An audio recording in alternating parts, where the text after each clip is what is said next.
arms race. Routes 19 finds the U.S. normalized the adoption of offensive cyber operations and creating a cyber arms race. But in 2011 warns after Stuxnet and offensive cyber operations deployed by the U.S. to attack Iran, the world took notice and began ramping up their spending. Worse, winning 18 continues, countries such as Russia and Iran have been forced to hire irrational money-hungry outside contractors and cybercrime groups with strong incentives to attack in order to keep pace with American development. Second is releasing intelligence. CFR 17 finds codes are used that can be stolen and by other nations to reverse engineered code, making it far more dangerous than it was first used. This is taking place on a large scale, so far, to despite over the past 2 years, every cyber code the NSA has written has been stolen. Thus, Standards 19 quantifies the amount of cyber criminals can extract from victims, doubled from 2017 to 2019, strictly due to the vulnerabilities attackers were able to exploit from American tech. The impact is harming small businesses. Currently, Warner 19 finds attacks are increasingly targeting small firms, who saw a 420% increase in attacks in 2018, and Osborne last month considered 66% of American small and medium-sized companies fell victim to a cyber attack last year. While 19 figures the average cost of the attacks was $2.4 million, a cost that most companies' revenues fail to meet, prompting closure. Thus, Standard 19 concludes 60% of firms go out of business within 6 months of attack, and even without being directly targeted. And Brand 19 finds companies shoulder the burden as investors, with banks factoring in the fact of cyber attacks are providing capital. Deloitte 14 continues investors and lenders now believe cyber attacks are the biggest threat when it comes to investing and lending. Critically, SBA 19 finds small businesses drive the majority of new jobs, innovation, and competitiveness in the U.S., and thus account for 44% of all economic activity. Private Mac recent of Harvard University 19 explains, quote, falling equity prices, weakness in the housing sector, and the uncertainty levels of U.S. exports indicating the next recession will be coming within the next few years. Unfortunately, Amster of Harvard University explains that small businesses can drive economic recovery through job growth and innovation. Thus, B19 finds the single greatest risk to the global economy is a cyber attack. Contention 2 is Iran. The U.S. offensive cyber operations have prompted and exacerbated the Iranian nuclearization in 2 ways. First is through the threat of cyber attacks. Predator 16 finds the threat of cyber disablement adds to U.S. adversaries' desire to modernize and nuclearize their nuclear forces to keep them on high alert. Historically, the 17 finds that Stuxnet instilled a panic in Iran, and following the attack, Iran increases uranium enrichment by almost tenfold, an unprecedented strike. Second is enhancing their capabilities.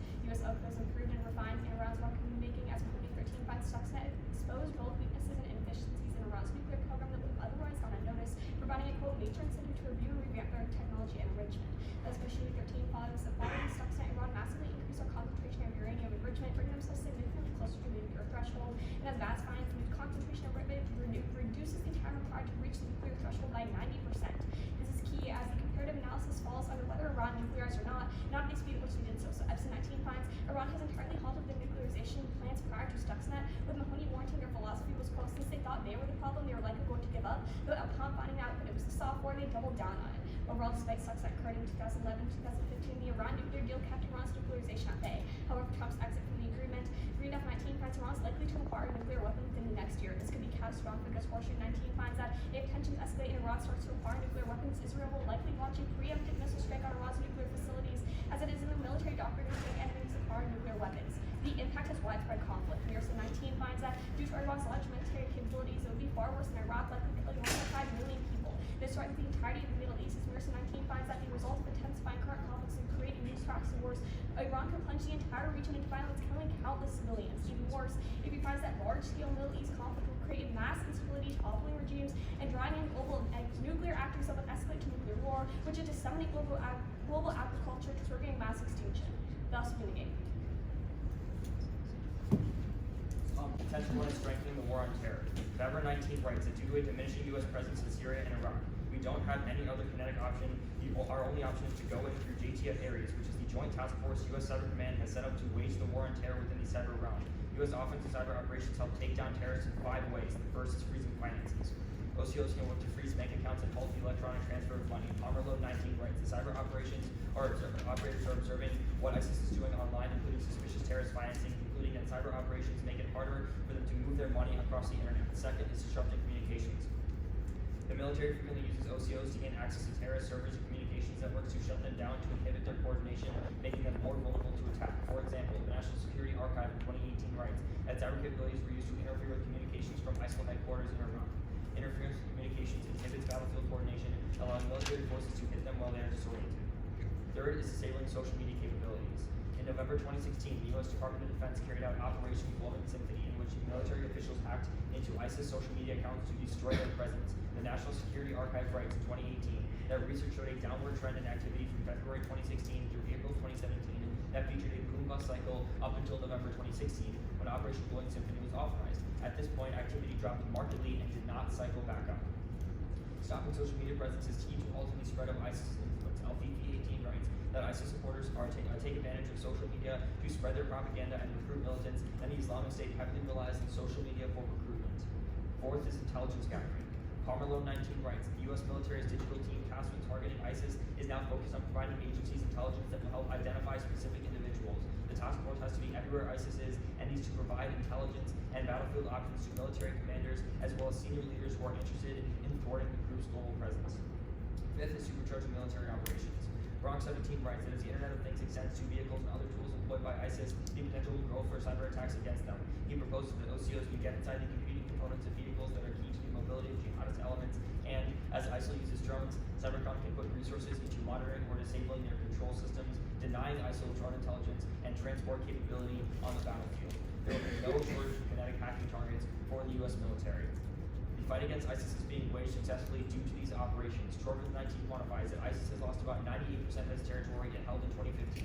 Simon and Sherlock in 2019 conclude that ISIS used to control swaths of Iraq and Syria at their height. The group ruled over 8 million people, and today all of that is over. And Jameson 18 quantifies that at least 18,000 civilians have been killed in Iraq in ISIS-linked violence in under 2 years, with millions of others forced from their homes, potentially preventing recession. Orgard 18 explains that the U.S. economy remains highly vulnerable to cyber attacks carried out by foreign threat actors because the financial sector is one of the bedrocks of the global economy. The OCO can prevent financial crisis in 2 ways. The first is deterrence. The ability to retaliate is the only way to deter. Mackenzie 17 explains that cyber deterrence is possible if the United States is willing to punish those who conduct activities we wish to deter. Such measures are the offensive aspect of deterrence and consist of a form of retaliation. Hatch 18 concludes that effectively deterring cyber attacks will remain the best approach towards enabling the safety and security in the cyber domain. Second is persistent engagement. Healy 19 writes that adversaries will become less effective, forced to expend more resources on defense and rebuilding disruptive capabilities. Another beneficial outcome of this constant contact is that it enables tacit hardening, where each side develops more stable expectations of acceptable and unacceptable behavior through repeated engagements. An attack on banking infrastructure can lead to the devastating blow to the U.S. and world economy. Orgard concludes that significant disruptive attacks against the financial sector could have catastrophic effects on the economy and threaten financial stability, and this could occur directly through loss of revenue as well as indirectly through losses in consumer confidence. This is crucial, as Malden 18 concludes that because of economic linkages with the rest of the world, a U.S. recession will become a global recession as happened in 2008, and a recession will be devastating for those on the edge of poverty, as the IMF in 2013 quantifies over 900 million people are expected to remain vulnerable to being pushed back into poverty in the face of adverse shocks. Thus we affirm. So let's talk about your second contention. You're talking about persistent engagement. Why does constant interaction between countries' offensive cyber operations not just aggressively prohibit? Because every time you do an OCO, it's below the threshold for escalation. So it's small enough to not escalate, but it's large enough to keep them on the defensive. Let's talk about your second link and your first contention. Yeah. So you tell me that people are stealing US hacking tools, right? Yeah. Okay, so are those independent cyber criminals or are those governments? Okay, well, okay, so then let's talk about cyber criminals then, right? Yeah. So if I'm a cyber criminal and the US carries out an OCO on a government, how do I, as an individual actor, steal the material that comes from the government?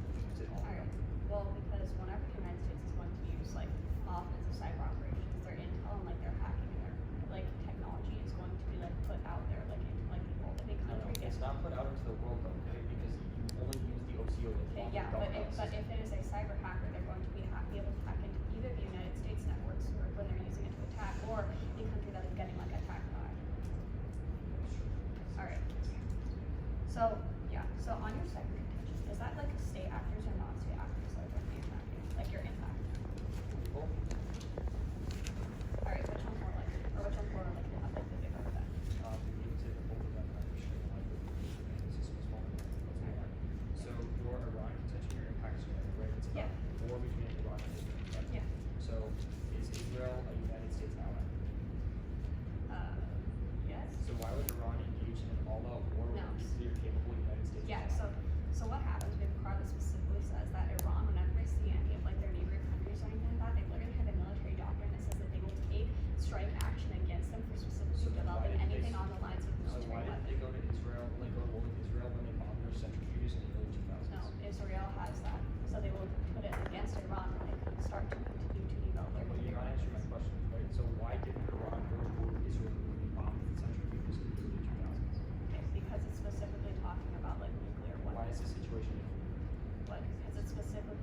like the centrifuges, right? A preemptive strike on the centrifuges, right? So like in the early Yeah, 2000s, that was like Israel malware. struck the centrifuges. That was malware. That was not like No, conventional it was two different methods things. of attack. Stuxnet is not the same thing as the airstrikes that Israel did on like facilities. Alright.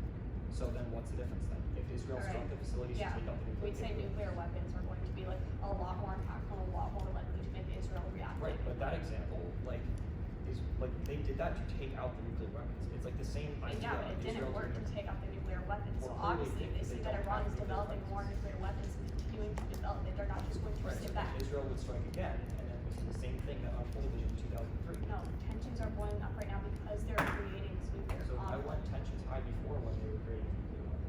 Because the way that they're creating the nuclear weapon literally wasn't effective. Our entire case tells you that, like, the way that they're creating nuclear weapons before Stuxnet was never going to be effective, and they're actually on the verge of literally giving up on trying to pull a Why were they not effective? Yeah. So what happens is before Stuxnet, all of their nuclear weapon capabilities were basically just like there had a bunch of holes, and then there was a bunch of holes, and then we have a card that says specifically. Holes that allowed Stuxnet No, yeah, exactly. like get into the Exactly. system. That And then doesn't mean that if nobody okay, intervenes. can I explain?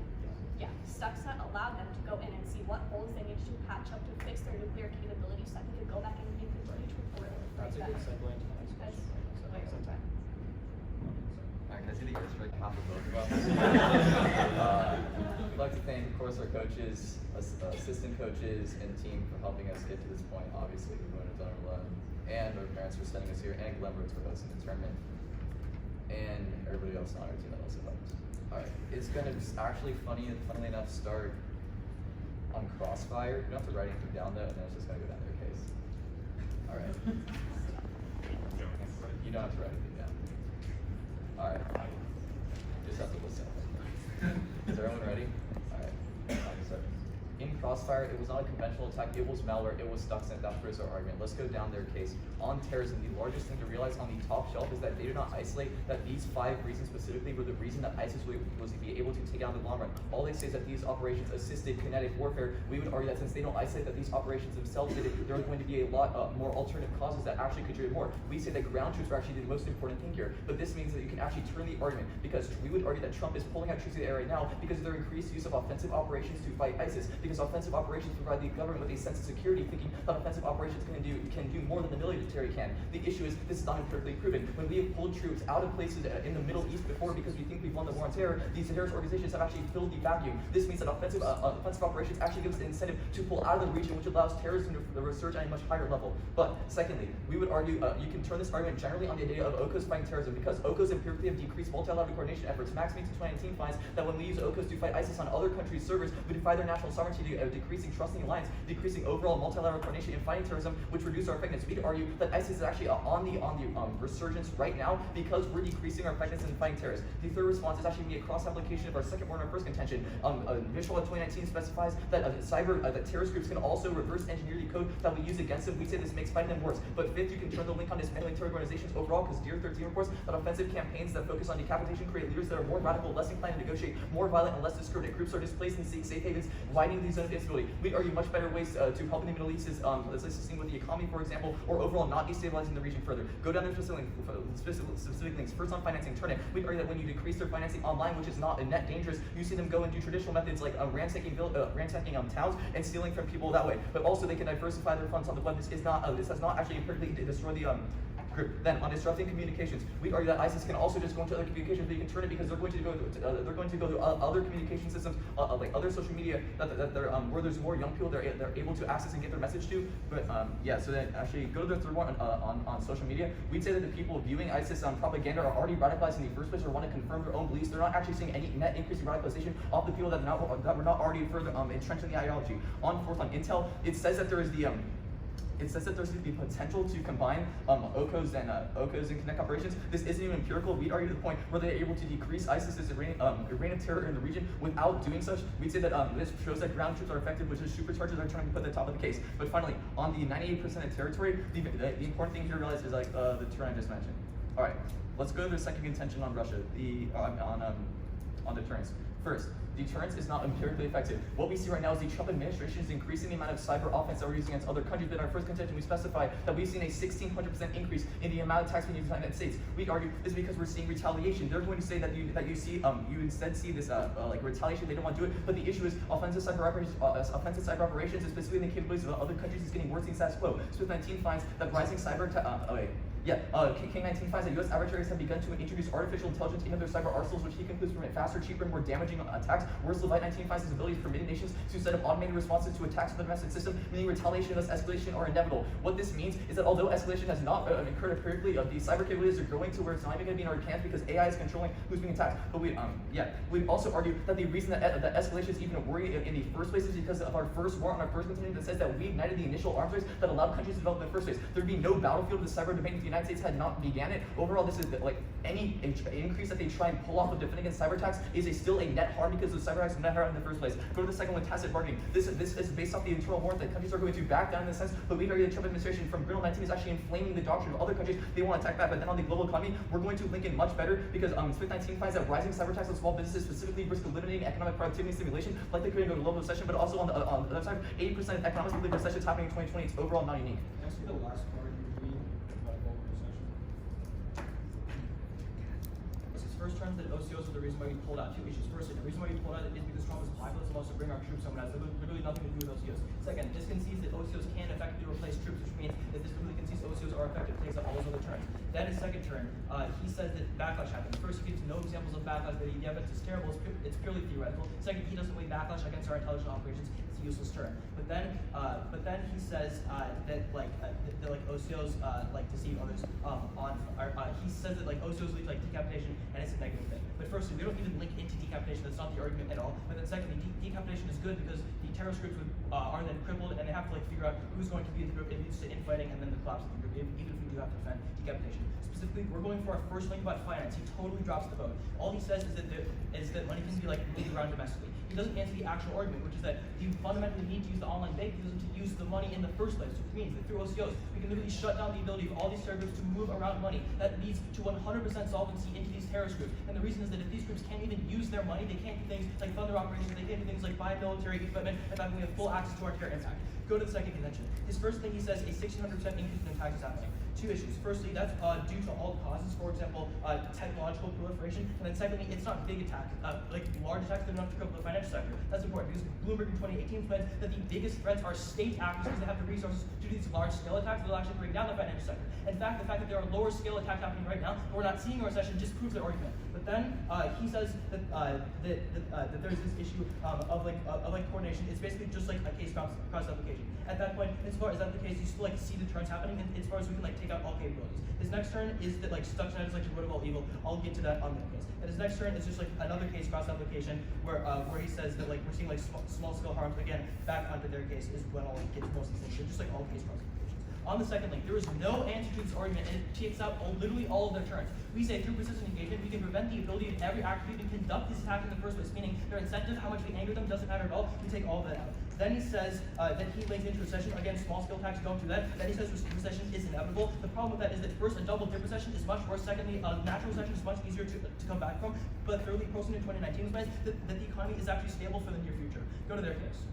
Start with militarization. Firstly, it's not unique. Cyber militarization is inevitable because of low cost. Markov Wade explains you can fund an entire cyber warfare campaign for the cost of replacing a tank tread, so you would be foolish not to do so. Secondly, Schmidt explains that militarization happened before Stuxnet with other actors like Russia, so Stuxnet is not the reason why these threats exist. Third, insofar as cyberspace will always be militarized to a degree by other actors inside of America, you can turn the argument that the alternative to OCOs is defensive operations, which leave businesses totally vulnerable. A handle 19 explains cyber capabilities of other nations exceed the U.S.'s ability to defend their own systems. This will continue to be the case for at least another 5 to 10 years. Then on intelligence, firstly, it's the weakest, Firstly, it's the weakest argument in the round due to the high standards of cybersecurity in the U.S. government. Use is very rare. But then secondly, terminal defense. Hitchens in 2019 explains that by making cyber weapons tamper-resistant, meaning the code rewrites itself after use, the U.S. government has totally figured out how to solve the problem of reuse. Third, dealing with them again. Marshall 16 explains the government can always make new weapons and patch old ones faster than other actors can steal them. Then on the Chabro evidence, the 60% figure is literally untraceable. No one knows where it came from. Ignore it. On the second contention of Iran, group both links. First, turn it. Hacks in Iran hampered their ability to develop nuclear weapons when it logged in 2013 by shutting down their centrifuges, setting them back attack by multiple years. That's what caused Iran to back down from developing nuclear weapons in the first place.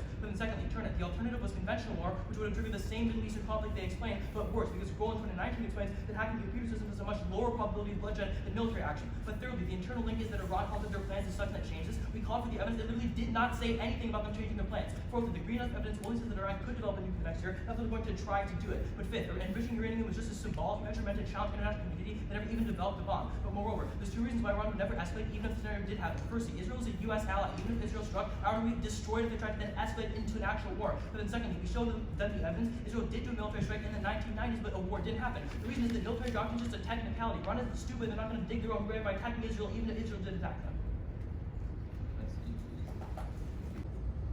Iran is not nuclear, so it's a success. What's happening in between 2011 and the Iran nuclear deal? What was the state of Iran's nuclear development? They were not doing it. They were symbolic. It went up by 10 times. No. That figure is about enriching uranium. The way they did it wasn't to develop nukes, which is why they didn't develop nukes. Here's the thing: enriching uranium was a symbolic gesture meant to say, "Hey, international community, you can't ban us from enriching uranium for our nuclear plants because we can do whatever we want." That was a symbolic gesture. That's why they are not nuclear now. So they did not care about developing nuclear weapons. Alright, then why are they developing in the status quo? They're not. Your evidence doesn't say that. I called for it. It doesn't say that at all. Alright, another question. Alright. So let's talk about your first contention. Yeah. So you say the 60% evidence, right? What is the original source of the 60% figure? An author. Wired Max. Well, thank you. But specifically, what study does it come from? Because the problem with that figure is that literally no one knows where it came from. Like someone just like invented it, and it does not exist. It is not what is in a study. Alright, so let's look at then the statistics aren't the let's look at the warrants. If I'm a small business and I'm attacked by a cyber attack, or if I want to invest in a small business, but I see that it's being breached by cyber attacks and significantly losing productivity, do I still want to invest in that business? Firstly, if it's a very small scale attack, obviously that's not going to be the deal breaker for whether or not you invest, right? Your small scale attacks Who indicated that these attacks were small Secondly, what's a lot more important than small business failing, which by the way, 95% fail anyways, is large scale attacks in the financial sector, which is the bedrock of the global economy. Okay, That's always more important. Alright, actually, yeah, can we talk about that impact? Alright, who's attacking our financial system? It's not really that anyone is able to successfully do it right now, but we say absent persistent engagement, China, North Korea, Iran, and Russia all have capabilities to do it. What happens if a recession hits America? Russia makes more money because oil prices go up. China makes more money because they can offload debts from America and triple the number one geopolitical rival. We have to stop sanctioning Iran so Iran benefits, and North Korea's communists, they don't care about Alright, so you can have a question. Sure. Let's talk about your first contention again. Yeah. Your second link about thieves. Can you name? I'm gonna go for that one. We're going for the first one. Okay, awesome. Can we talk about the first one? Sure. Okay. Is your evidence in response specific to Stuxnet? No. The second one is. The first one is. Alright, can you explain the first one? So the first one is just this cyber militarization is inevitable with or without Stuxnet because there's a cheaper way to accomplish foreign policy goals. Alright, who did? Still 15 seconds. Yeah. So. Who was the technological hegemon when cyber started being created as a battlefield? Probably America. So it doesn't make a difference because other countries can make what other countries wanted to do regardless of the time? Answer that question. Wait, what was it? I can see that evidence. Just the numbers, yeah. Whichever one doesn't contain Stuxnet. Yeah.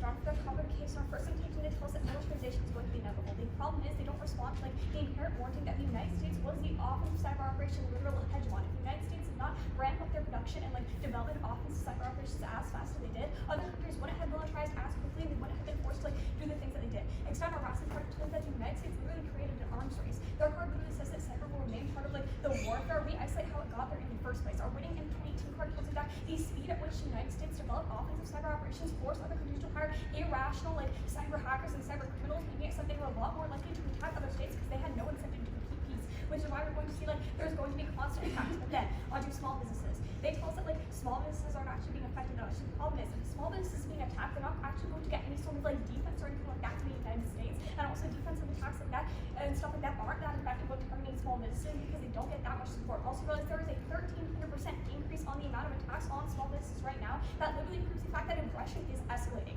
Then also like it's causing investor confidence to go down. The problem with that is that when investor confidence goes down and we see that these tariffs are going up on small businesses, we think that's going to push the economy into recession because the small businesses are the only thing that can help fight back against potential recession.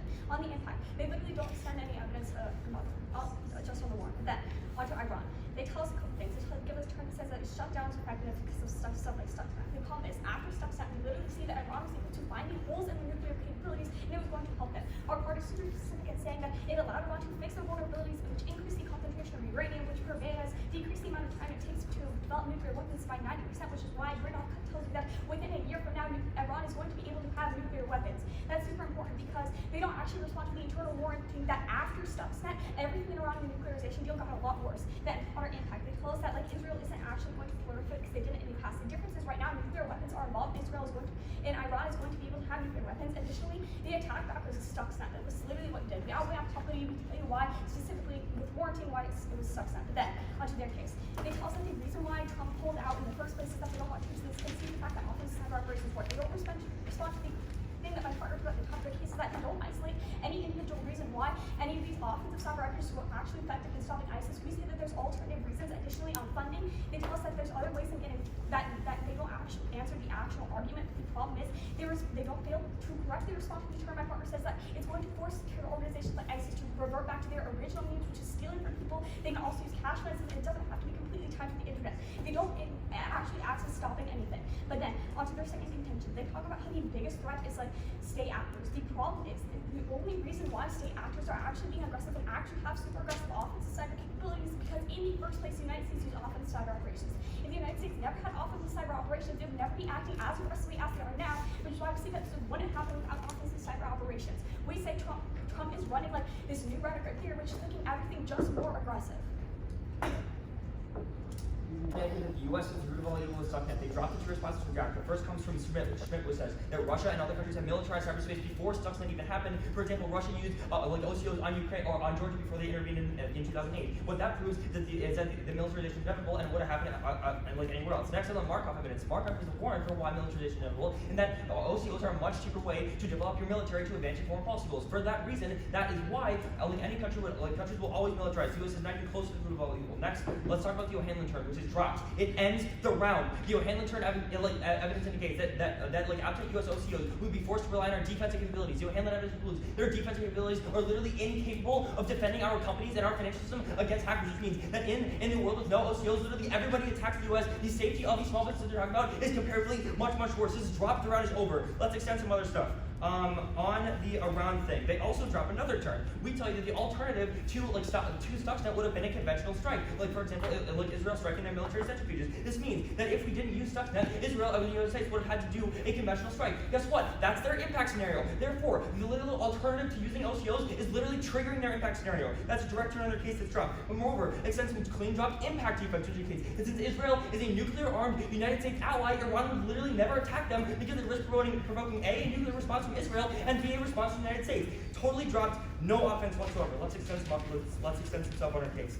So, we're going for our contention 2, specifically the persistent engagement link. Let's extend it. The Beauregard evidence says that the U.S. financial system is incredibly vulnerable. The Healy evidence says that through persistent engagement, we take away enemies' capabilities to actually strike us in the first place by forcing them on the defensive. That's cold conceded. The Beauregard evidence indicates that absent the ability for other countries to conduct big cyber attacks in the United States, that means they would attack they do big attacks in the financial system, causing a recession. The Mulder evidence says that goes global. IMF says that sends 900 million people into poverty. Let's talk about their responses. They extend literally one response in summary, and that's the cross-application of their case that says that the only reason the problem exists is because of Stuxnet. Well, guess what? They ignored the two answers that Jack made. But also, with the Schmidt evidence, that means that the Bloomberg evidence, so they just ignored it. So let's do some way. First on a prerequisite.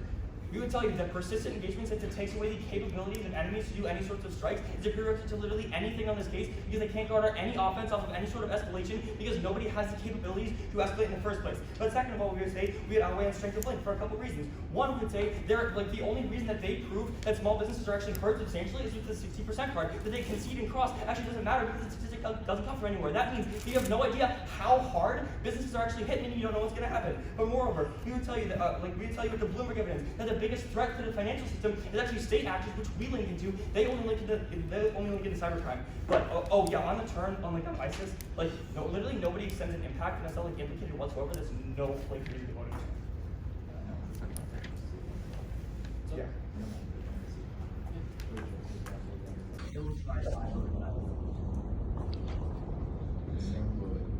Because other countries followed America, so other countries didn't want to, had no incentive to go into cyberspace until America.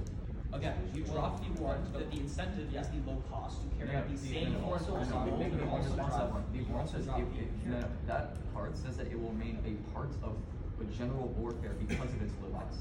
It does not isolate That it evidence between says that Russia used OCOs for like military. That's a different. First of all, that's a different second. I know that's a different. But so this part about so this is very important. The fact that it says it's a part of general warfare literally proves the argument because it proves that the militarization of cyberspace, because it's cheap, it's inevitable, and it's inevitable. No, it doesn't. It doesn't. No, it does not prove that it would have been a part of cyber warfare in the first place. It proves why it's staying a part of it.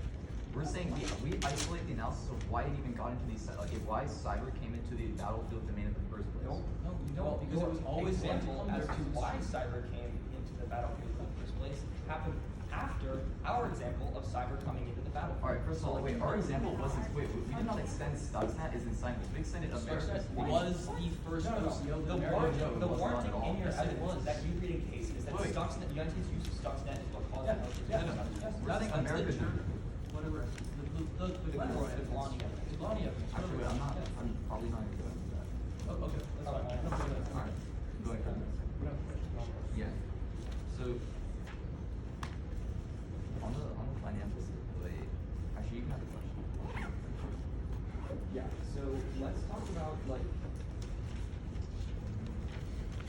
let's talk about like the conventional warfare, Yeah. right? So like if the United States hadn't used like Stuxnet on Iran, what would the response of the international community have been? Like to just do nothing and let Iran do this? I'm sure Israel would strike. Okay, exactly. Perfect. So Israel would have done a strike on Iran. Yeah. Yeah, but the problem is, once that's cyber your attacks scenario. happen- Which means we have your No, so no, the no. alternative in your world, if you guys hadn't No, our used Stuxnet, issue is is your that's- impact scenario. So the issue is if Stuxnet had never been used in the first place, Iran's nuclear weapons wouldn't have been successful. I told this to you by saying that Stuxnet allowed them to see like the holes in their own code and patch it up and allow them to get like a higher Wait, concentration. but what you just said is that those Yeah. holes in their code are the reason that nuclear Yes, stuff was our says unsuccessful. it allows The other them to thing get is that, higher- wait, this is the other important thing. What you just said is if we had continued on our trajectory absent Stuxnet, the international community would have feared they would get nukes and they would have nuked Iran. No, they never Yeah, would so have. it's Wait, not wait, about whether or not they would've gotten it, wait, they never would have achieved nuclear weapons. That's not funny.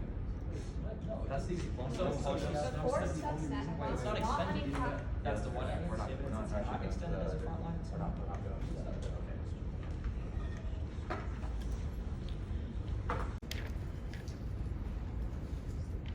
I apologize again. Our case, their case, all sound case. Our first warrant on our C1. Alright. Is everyone ready? Alright, let's start. They can see the winning evidence throughout this round. It says when America had to develop faster, you saw other countries increase their speed of development, which they had to pay outside cyber criminals to develop code for them. This is conceded in the rebuttal, it's conceded in the summary. This is a very easy place to vote. As far as we impact this out into these small business earnings to show that other countries are, that these rogue actors are now attacking us, there's been a 1,300% increase. On our specific impact, they say no actual warrant defense. All they say is that we cannot isolate where statistic comes from. We're arguing that because investors do not want to invest into businesses that are being breached, you do not see these small businesses growing. But the problem is in the end they don't interact with these Smith evidence that says either A, these small businesses are crucial recession recovery, which would magnify the impact of recession long run, or B, that these small businesses being hurt actually causes the recession. This is a pretty easy link in a recession, considering A, at the top shelf, the link is not contested, and B, the warrant is not contested at the impact level. But go to our second contention. They say we would have used conventional. Strikes. They do not link this into our impacts. Don't let them co-op it. They do not indicate that a conventional strike back then would have actually caused our same impacts. But we're going to argue that since Stuxnet was used, Iran was able to develop in the first place. There never would have been a conventional attack because Iran would never been able to develop. go to their case. We primarily link in, but also they extend a lot of stuff through ink in the summary speech. They do not interact the analysis that tacit bargaining cannot work because of cyber operations are getting worse in the long term. First, we give the example of the Trump doctrine that's increasing the aggression. There is internal warnings that countries are going to back down weeks into the fact that Trump is inciting the cyberspace, creating more retaliatory responses. But secondly, they do not interact. They do not interact with this at all. In summary, that yeah, wait. Yeah, they also interact with cyber attacks are getting worse in the long run. At this rate, they still do not interact with the rogue actors. As we are going to cross by the rogue actors and say you would have seen attacks on financial institutions in a long run. But anyways, we're going to evaluate the impacts. Their impact is a recession coming from a state actor attacking the financial institution. Our example is looking at the status quo. You're always going to pause because A, we're showing you the material effects right now. Are the empirics actually prove our warrants? But B, there's about state actors. First of all, we control the link of actually increasing escalation. But secondly, we would argue that they're not even going to see the recession because there's actually no terminalization or probability wins.